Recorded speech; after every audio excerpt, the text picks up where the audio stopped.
Good afternoon, everybody. I want to say a few words about the vote on financial reform in the Senate today. I've said many times that the recession we're emerging from was primarily caused by a lack of responsibility and accountability from Wall Street to Washington. It's part of the reason our economy nearly collapsed. It's what led to countless home foreclosures, the failure of community banks and small businesses, and a cascade of job losses that have left millions of Americans out of work. And that's why I made passage of Wall Street reform one of my top priorities as president, so that a crisis like this does not happen again. Over the last year, the financial industry has repeatedly tried to end this reform with hordes of lobbyists and millions of dollars in ads.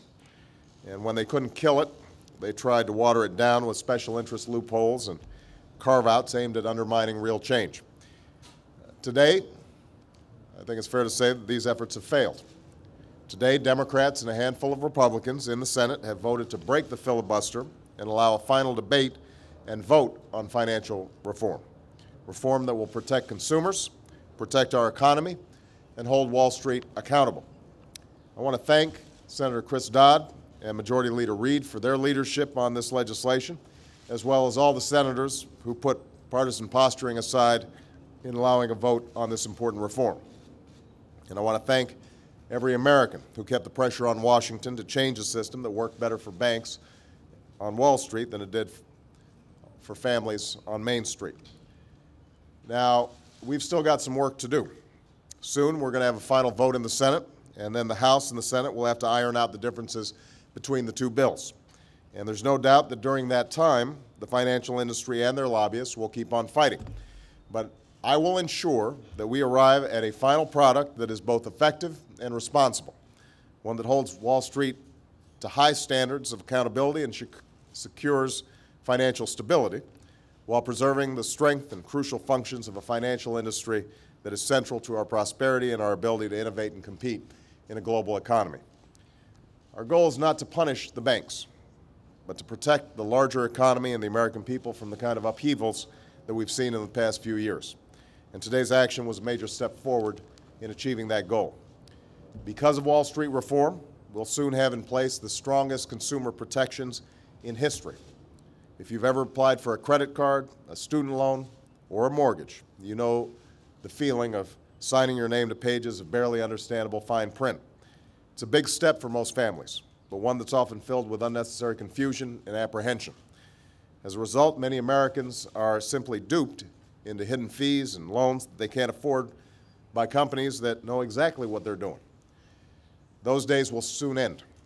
From now on, every consumer will be empowered with the clear and concise information that you need to make financial decisions that are best for you. This bill will crack down on predatory practices and unscrupulous mortgage lenders.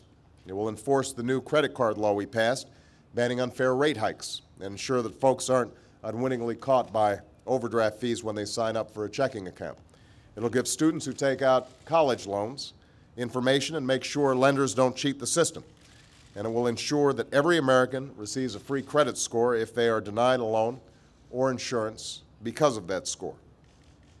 Because of financial reform, the American people will never again be asked to foot the bill for Wall Street's mistakes. There will be no more taxpayer-funded bailouts, period. If a large financial institution should ever fail, we will have the tools to wind it down without endangering the broader economy. And there will be new rules to prevent financial institutions from becoming too big to fail in the first place, so that we don't have another AIG. Because of reform, the kinds of complex backroom deals that helped trigger the financial crisis will finally be brought to the light of day. And from now on, shareholders will have greater say on the pay of CEOs and other executives, so that they can reward success instead of failure and help change the perverse incentives that encourage so much reckless risk-taking in the first place. So in short, Wall Street reform will bring greater security to folks on Main Street, to families who are looking to buy their first car or their first home, to taxpayers who shouldn't have to pay for somebody else's irresponsibility, to small businesses and community banks who play by the rules, and to shareholders and investors who want to see their companies grow and thrive. But let me stress that this is not a zero-sum game where Wall Street loses and Main Street wins. As we've learned in today's economy, we're all connected. When the economy prospers, we all win. When the financial sector operates under sound rules of the road to ensure fairness and stability, we all win. Every American has an interest in a healthy financial sector.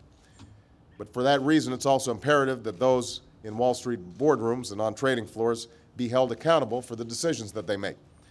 For behind every dollar traded or leveraged on Wall Street, there's a family looking to buy a house, pay for an education, open a business, or save for retirement. And the reform I sign will not stifle the power of the free market.